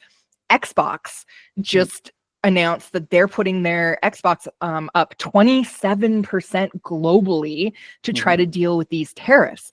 The media is calling this Trump's actual war on Christmas. He was asked this week about people being able to get toys for their kids because most of this stuff comes from China. The best thing about this story is that Trump responded with, well, maybe they don't need 30 dolls. Maybe they just need 2 dolls that are going to cost a couple dollars more, which, like, whatever. That would be fine. Like, people have been talking about like consumption forever. But 2 problems with this. Number 1, Americans like to buy shit. Yep. Number 2, okay person that redid Air Force One internally into like tacky 24 karat gold shit. I don't think Trump is allowed to talk about people's wants. Yeah. So that's kind of what's going on with China right now. And of course, the other thing people are talking about is the longer this goes on, the less likely we're to see those prices go down, right? Nintendo, as another example, they stopped pre-orders in North America because they weren't sure what they were going to have to do with their system. As we talked about a couple weeks ago, they did their big Nintendo Direct the morning of Trump's announcement. So they did their big Direct, announced the price, and then like 4 hours later, Trump announced that there would be 46% tariffs on Vietnam, which is where Nintendo moved their production in anticipation of Trump coming into, like, in case Trump got in, and like things were already tense with China. Biden kept a lot of Trump's tariffs on China in place. I think he reduced them a little bit, but he kept them there. So Nintendo thought, okay, we're going to move stuff to Vietnam to make sure that we don't have to deal with that. And then this all happened. Nintendo ultimately decided to keep the price of the console the same, but they skyrocketed the price of accessories in the US to compensate for that. And a lot of the accessories come from China anyway. But I think that the longer this goes on, the higher the chance that these prices aren't going to go down. Microsoft, if Trump doesn't, at the end of this 90 days, say, okay, we're not going to do tariffs at such a high rate, like we're actually going to talk to countries, blah, blah, Microsoft might turn around and say, okay, we're putting Xbox back down to 659 Canadian or whatever the hell it is. But if it doesn't, and say this lasts for the whole Trump presidency, none of these, when it finally comes off, they're not going to take the price down. They're going to leave it. We saw that with washing machines and dryers during the first Trump administration. None of those prices actually came down. We saw that with cars during and after COVID, by the way, right? Exactly. Like a used car is still $10,000, which is absolutely fucking insane. Yeah, well, it's going up. Yep. So thoughts before we move on to the Canada reaction to this, like China and pricing and basically the global recession we're about to have? Yep. I got one. Go ahead. Sorry, Jared. I got one, and I wanted to just like this ties back to the farmer thing I mentioned, where like he was complaining about fiberglass poles needs for his crops being like, a year ago, like 73 cents or something like that per pole, like piss cheap. Calls his supplier now, and the supplier's like, well, you're not going to like the number. And he's like, yeah, like just tell me. And then I think his supplier said like now it's like $1.87 or something like that per pole. So the price was like more than doubled, right? And like when your farmer who's already barely making money can't, like, now has to double his expenses, like imagine how this affects, say, someone in what's like some random city, let's say Cincinnati, right? Like some, not a huge city, like say New York, not a small city, like say probably Columbus, Ohio, probably a little bit bigger than that. And like, how much more expensive do things get for them? And like Nick, we were just talking about like, consoles and like how expensive that gets. And like not almost everyone, but a lot of people play video games these days. And like having them now become that much more inaccessible, which, fun fact, look at the prices of games. Nintendo announced Mario Kart physical is going to be $80 USD. Yeah. That's $110 Canadian that they're listed for. And like, yes, these are luxury items, but I use them as an example because you can really tell the impact there versus like the apples you're going to buy or the avocados that are coming in, right? Yeah. From Mexico. Yeah, and I like to use the example of bread in Canada because that's like a really easy one where it's like, a few years ago it was $2 a loaf, now it's close to like $4, sometimes $5, which is absolutely fucking bullshit. I can make a loaf of bread at home for 72 cents. It's that much cheaper, Rio's going to write a book, and an entire chapter is going to be price of bread. Yeah, like basically. And part of me had the thought of like, you know, when I do my capstone for my master's, maybe I'll just do bread. AI is an important topic. Bread's an important one. Everybody eats bread. But like, it's just one of those things where it's like, you know, you don't notice it right away, but it adds up, right? And it doesn't go away is the problem. Yeah, I'm still fucking paying $4 for a loaf of bread. I bought a loaf of bread for the first time in fucking 4 months last week just so I couldn't be bothered to make one. And I was like, could have saved $4 doing this at home. Yeah, Rio, maybe writing bread is a very good master's thesis. I might have to do an economics one in the loaf of bread analysis of economics of bread and necessity items. Yeah. But all kidding aside, I think that'd be a great master's or a great PhD thesis too. You might get some great things going on, like international trade focused, right? Mm-hmm. Based on tariffs. But I will come from it from a very different point of view because I am, as people might have known, I have a business background and I come from a business point of view. And I did take international trade economics when I was in university. So I think the one thing caveat that with nothing is normal right now. Yeah, nothing is normal for sure. But at the same time, you could still use the same principles when it comes to the trade wars, tariffs, and also import quotas. Because technically a tariff is an import quota, which is a tax technically. So the way I look at it this way is that, am I surprised the fact that Xbox is raised in price? No, I'm not. Because at the end of the day, the uncertainty of business is a problem. And we know, me being in the business field, we know having uncertainty is a problem for business. So I think something important just before you continue your thought to remember, people in gaming will know this, but people like Xbox is dying. People don't even know if their next console, which was leaked to be released in 2030, is actually going to be a thing. So an Xbox is one of those manufacturers that tends to put the prices of their consoles down as they get older. So it's actually like a really big deal that they've announced this 27% increase in price. Okay, continue your thought. And that's a good point too, because I'm coming from the business point of view here. And I know that's why I was like, we need to caveat with this. Yeah, and I think you have to realize that like business. And I know you don't play video games. And I don't play video games, but I do follow video games, and I do follow prices sometimes about these things.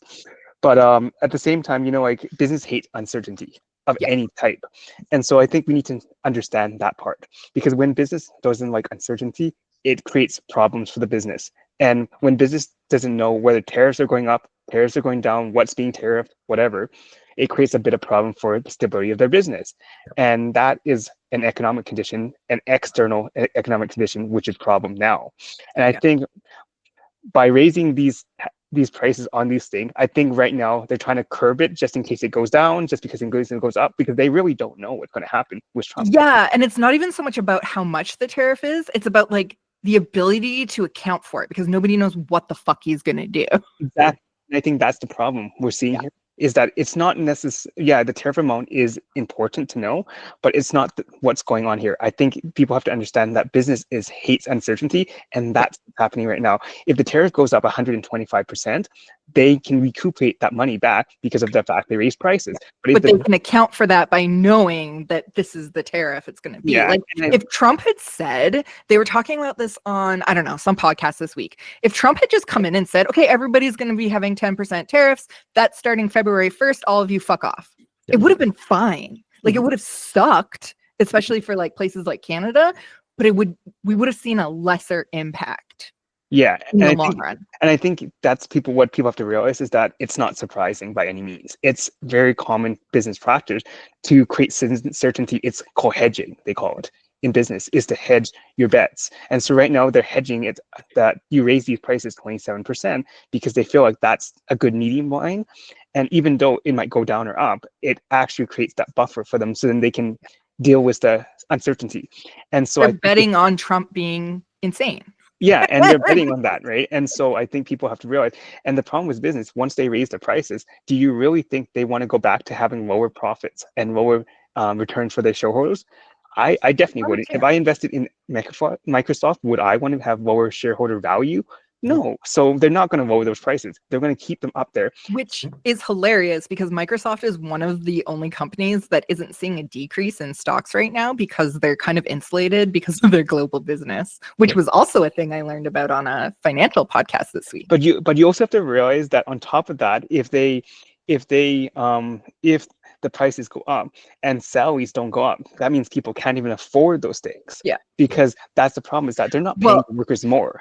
And that you're getting at why Nintendo raised the prices on accessories and not the system itself, right? Because people in the US were already freaking out about the $450 USD price tag on the Switch 2.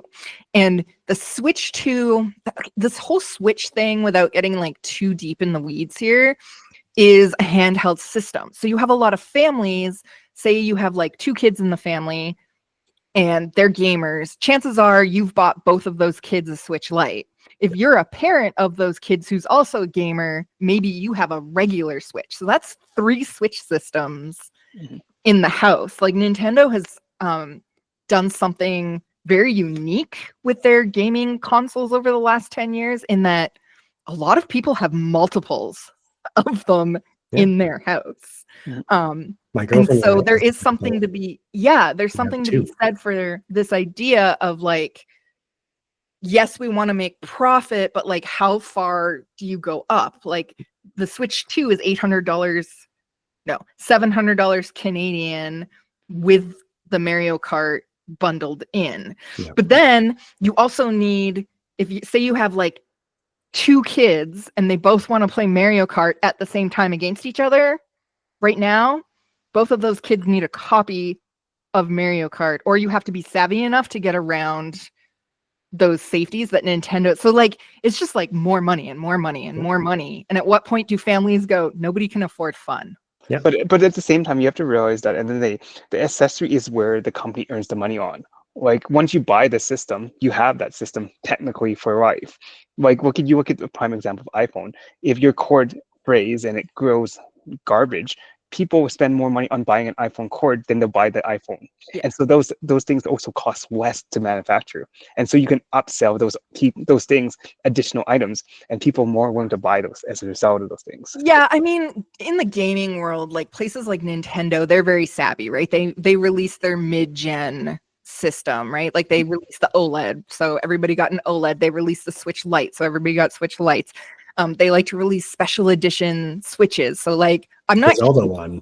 When like I know people with 6 Switches who aren't like streamers. They're just crazy Nintendo people. Like Nintendo is so smart from a business perspective because not only are they like the family gaming's for everyone type company, they're also like the company that does so well and makes so much money that they managed to get through the Wii U travesty, which was basically, in short, they put out the Wii U, which I didn't even know until I got a Switch, that wasn't just an extension for the Wii. I was like one of those people that was like, oh, that was like the next gen console after the Wii, and it sold like shit. Like Nintendo was close to going under. Their CEO or president, whatever they call them, actually took a pay cut so that he didn't have to like fire a whole bunch of people. They're very, very good at doing exactly what you're saying, but these tariffs really are a problem. And yes, these are luxury items, but like I'm concerned people being able to like afford to do fun things, whatever that is. I get hiking. I get they're a luxury item, but at the end of the day, it's dealing with the uncertainty of what's going on in the world right now. And I think people have to understand that, yes, like if you can't afford it, you're not going to buy them. But at the same time, and yes, they're luxury items, but at the same time, you'll still find a way to buy them, even if your salary doesn't go up and they're raised. Yeah, I actually just had a thought too, and Nick, maybe you can comment on this more as a sociologist, but like luxury items like the Switch and like things that people use to have fun, would you rather have those dollars go towards that, or just hypothetical example, towards something like, say, fentanyl, right? Yeah. And like, if you can get, say, a milligram of fentanyl for like, I don't know how much the price is. I'm guessing it's like reasonably cheap if it's like that much of a problem. Or like I'll pick on myself back in the day when I was a kid. Like, you could buy a gram of weed for $10, and like when I was 14, I was like, well, I could spend that $10 there, or I could save 6 of those $10 and buy an Xbox game, right? So I'd just be like, well, I'd rather save 6 of my $10 buy the Xbox game. That's say 40 hours of entertainment, as opposed to 4 hours of I want to sit here and giggle while I play Halo and then feel slightly different, right? And like, so I'm kind of curious about your perspective there about like, well, because these luxury items and other items that we would probably deem as like necessary, like bread or fruit or meat and cheese, like if you can't afford those things, like wouldn't you see an impact where like people kind of go towards these other things that would probably make them feel better? It's interesting, right? Like there's the addiction aspect of that, right? Like the drug industry, especially with kids, they get them hooked first, right? And people that are addicted to drugs don't actually tend to have the money for drugs, right? Like, I have a like funny addiction story I'll is tell you guys offline, but it's a really funny story. yeah. So I don't know that that's like a great comparison, and I don't want to get too into the weeds on like the sociology of drug use, but like let's pin that and do a pod on it because I think that would be fascinating. Okay. But in general, yeah, like there are lots of people that I've seen on Reddit who have been avid posters in the Nintendo Switch subreddit who are like, I just can't afford this for me and my family. So instead of doing that, we're going to keep our old Switches and sort of adopt other things. So I think the danger for companies like Nintendo and Microsoft, and the danger there isn't so much people like being like, oh, I'm going to go do fentanyl. The danger is I'm going to go find a cheaper hobby. Yeah, and I think you hit Fair on the enough. nail on the head. I think you hit the nail on the head, Nick, for that, because I think that happens with all the technology companies.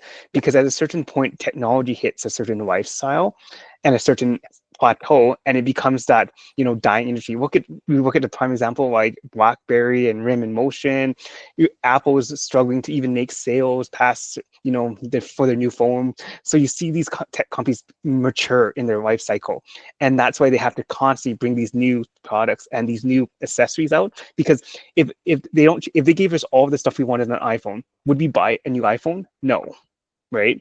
And so that's why they constantly drop little things, editions or special editions, because that's how you can get people to buy things, right? At the end of the day, that's how you get people to come back and spend more money. Yeah, right? But I think also with like specifically if we go back to the Nintendo example, I think we're going to see them support the regular Switch for a good 2 years before they completely stop. I think they were going to do at least a year before, but now I think they're going to extend it as long as they can, especially with like the Trump tariffs and all this uncertainty, to keep people in the atmosphere. So I think businesses are going to adapt to the current climate, right? Like, because it is generally known that like within a year of a new system, the old system isn't going to get games, but I think we're going to see Nintendo adapt in such a way where they'll just support the old hardware for as long as they can, to try to keep people in the atmosphere and sort of ride out this wave of uncertainty. Yeah, look at the prime example of Apple right now. Like the iPhone 17 is supposed to come out sometime in the fall, if not early next year. And like they've just recently changed the C2C cord USB, not to get technical because I am not a technical engineer by any means. Wasn't that because of EU regulations though? That too. And so so that's the thing. Like good now, on the EU. I love so them. it's the thing about, you have to realize that these companies are constantly be changing and they're going to be constantly updating. Like they say the iPhone 16 Pro Max is not much different from the past iPhone systems, except for some camera things and whatever. So you have to realize that's how it's going to happen most of the time. So, and it's just technology maturing over time, right? If you don't mature and you don't drop new things, people are not going to spend more money. And with revenue and tariffs and all these uncertainty, it's going to cause revenue to go down. Yeah. These companies. So they have to adapt. They have to change their systems and they have to adapt to tariffs, right? Yeah. Well, as much as the sociologist in me is loving that conversation, I want to keep this podcast under 2 hours. So that means we have 15 minutes.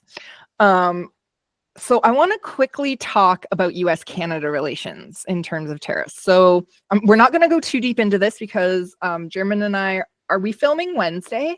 I believe so. Okay, we're filming Wednesday, and we're going to talk about Carney's first press conference this week, and we're going to talk about Carney's Trump meeting because that's apparently happening on Tuesday.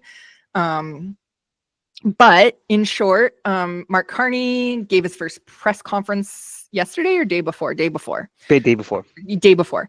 Talked a lot about his policies, kind of took policies from the Conservatives and the NDP, which will be a fascinating conversation that I can't wait to have about, like how are the Conservatives going to navigate that? He talked about how King Charles, and this is kind of what I wanted to get at. So that press conference was pretty much brilliant, except for his NDP thing, which we'll talk about on Wednesday. That was stupid. But the rest of his press conference was actually quite brilliant. He set it up where like he's basically saying to the Conservatives, I'm going to call that by-election as soon as I can, which is basically right away once that MP steps down, because Pierre Poilievre is going to run in an Alberta riding, whole other conversation that we'll have later. But that can't happen till 30 days after the writ. But we should see Poilievre back in Parliament by the fall if he adheres to that. So like that was super smart. He pulled policies directly out of the Conservative camp on bail. He pulled stuff from the NDP. So he basically set up this whole thing where he was like, haha, what are you going to do? Brilliant. He also brilliantly set up Trump. So he, with his connections to the UK, he extended an invitation to King Charles, and I am not a monarchist, don't like King Charles either, but he's put out an invitation for King Charles to come read the throne speech. This, in my opinion, is absolutely brilliant because it underscores Canada's sovereignty, and this was done deliberately. It's hard to say, like, I don't want to get into the like, oh, would it have happened if Poilievre was prime minister? Like, I don't know. But it is pretty difficult to get King Charles to rearrange his schedule. Like, Parliament's going back into session on the 21st. He was elected last Monday, which means he would have had to, like, basically call, not King Charles himself, but, like, what is the palace? Windsor? Whatever it is. Buckingham Palace and like say to the staff, like, this is what we want to arrange. So like it's not easy to do. I'll just can't be like he's busy. But like this is such an important move for sovereignty to like have him come in and read that throne speech because it sends a message to Trump that like fuck off. So there was that. And then now he's also going down to talk to Trump on Tuesday. And this is what I wanted to talk to you guys about because he's going to the White House. We've seen this play out before.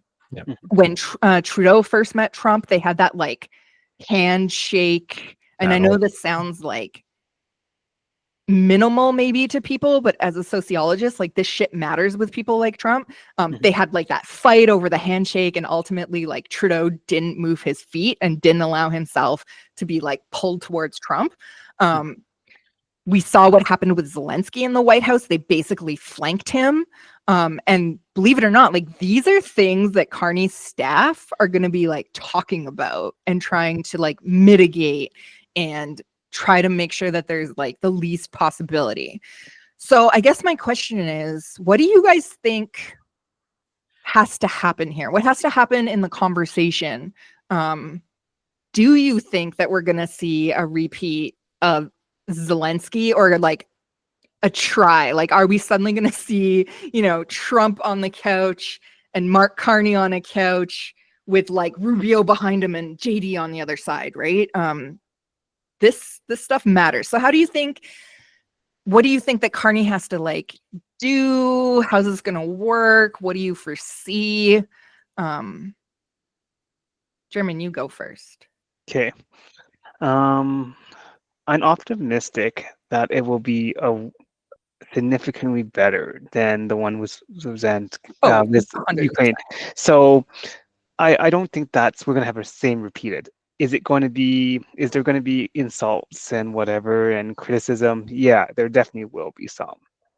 in terms of what is going to be discussed, I think Mark Carney needs to stand firm in standing up for Canada. I think that's what he needs to first of all do. He needs to show that he is in charge and he's not going to put up with crap, right? And I think he needs to show strength and power. And I think right now the Canadian people are expecting that because they voted for him and they want him to be strong. And if he can't show strength, he's going to get kicked out pretty quickly, right? And that's the thing, he has to first be having that strength. And I think he needs to emphasize the independence niche of of our country, of Canada particularly, and the fact that we need to negotiate a fair trading arrangement and deal between the two countries. And I think he needs to make sure he comes out of it, not to say it was a deal necessarily, because that would be a bit kind of That's not going to happen. No. not going to happen. But at the This is same a time, preliminary he needs thing. to set a framework, and I think he needs to get the respect of Trump. He also needs to get the respect of the people around, Oddly, I think he already has the respect. but even more respect, right? And a bit more firm on his stuff. But I know you don't think so, but I think he still needs to build that thing because he's only been the prime minister for a week in terms of anything. Yeah, but you have to remember, like, respect for Trump. Carney's a billionaire. That's why Trump, like, immediately wasn't referring to him as governor. Like, Trump doesn't give a shit about leaders of countries. Like, he cares about his little club, and Carney's a billionaire and he's a connected billionaire. Yeah. Right? So, like, I don't think that that's going to be a problem. And I think that's why we didn't see Trump immediately pivot to Governor Carney. Yeah, and I think that's why he didn't do that for sure. And I think that shows a good start. And I think as long as Carney is firm and strong in his approach, I think it will be okay. It's just, like I said, what is the result of that meeting and whether there's future meetings to discuss future stuff. And also, like, to be honest with you, the tariff situation is crazy anyway. So if he can figure out a way to kind of focus on those tariffs as well and making sure that they can reprieve or pause or whatever you want to call the word of it. But at the same time, I think he just needs to stand firm in representing Canada. That's all that's important right now. Rio? So I share a lot of the same thoughts. And then for me, kind of just thinking about this and also just reading the news again this morning because Because you hate yourself? Yeah, because I hate myself and I also had to prepare to do this podcast. So I had to do that for like 2 reasons. But like kind of bringing it back to security conversation that we've had like since we started this podcast, like Donald Trump still hasn't ruled out the possibility about like taking over Canada either through economic or military force. Yeah, he's still talking about it yesterday. Yeah, he's still talking about it. And like even this morning, there's another article where it's like he's mostly, but not entirely, ruling out the possibility of military actions in Canada. And mostly. Like, yeah, mostly, right. Which like should basically tell everyone he's thought about invading Canada, which, you know, as a Canadian, and this is the joke I've been telling my buddies on, this is why I'm suddenly into prepper shit. Like grow and preserve my own food. Why not? Right.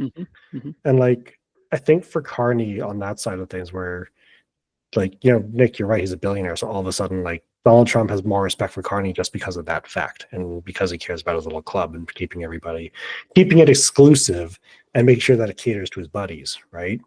So like, but I think Carney has to kind of also present the face of like, you know, Canada is kind of changing and, you know, Canada. And I'm not Jeff Bezos or Mark Zuckerberg. Exactly. I'm not Jeff Bezos. I'm not Mark Zuckerberg. I'm not Elon Musk. I'm not on your side necessarily, but like I'm on the side of the Canadian. Like, I'm on the side of the Canadian people.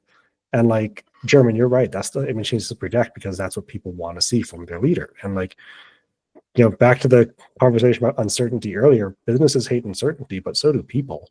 Like, you know, I can't think of a time where I've ever been like, oh man, I don't know what I'm going to do this week.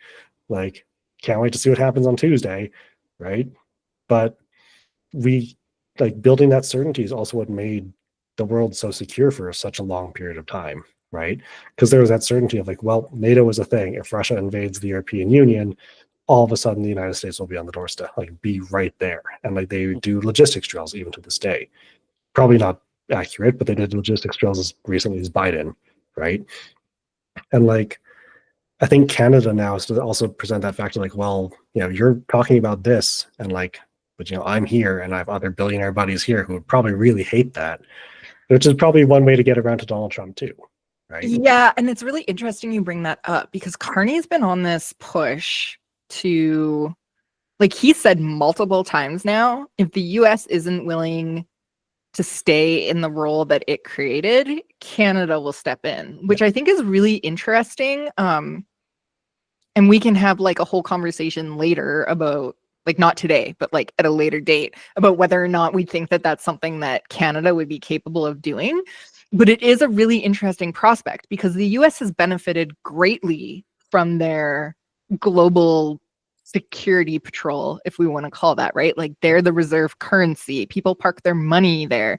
They have a lot more say in foreign policies of other countries because of that. They end up in certain conversations because they're the primary security holder, right? And Carney, it's clear that he's like, oh, there might be an opportunity for Canada to step in this way. And like I said, I don't know that that's exactly realistic to the same extent that the US has done that, because, you know, the US has a larger military, they have more people, which, you know, allows them to spend more. They're like $3 trillion in debt due to like defense spending.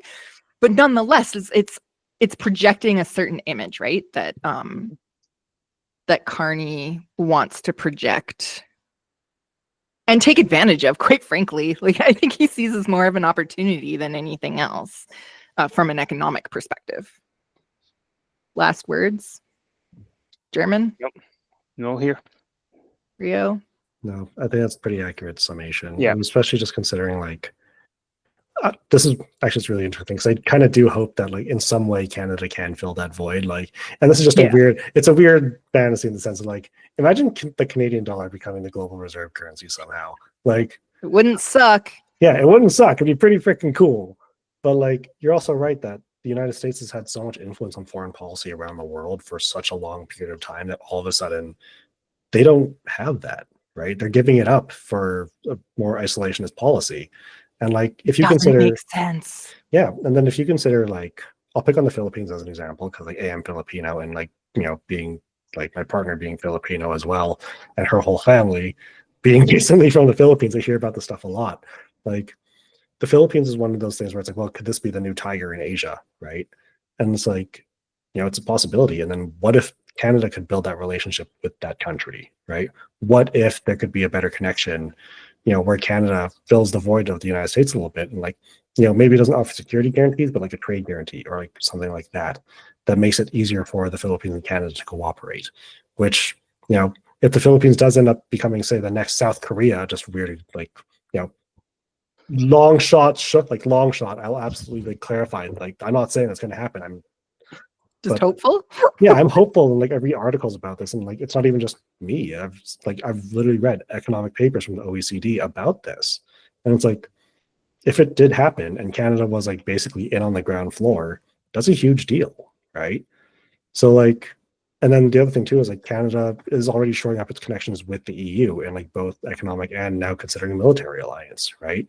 So Canada could probably step up and, like, in not in the same extent, but in a leadership role where it says, like, we're going to start building these relationships to make sure that we can continue to exist as we do. So, yeah, that's my last thought there. No, Well, you know, it is an interesting situation. Like, I'll give you more opinions later on, but Yeah. it is what it is, right? And there's a lot of things, like, I can look at it for different point of views, like economics, trade. It's hard being a smaller country, for sure. Yeah, for sure. well, I think it'll be interesting to watch all of this play out. Mhm. Yep. But we're out of time.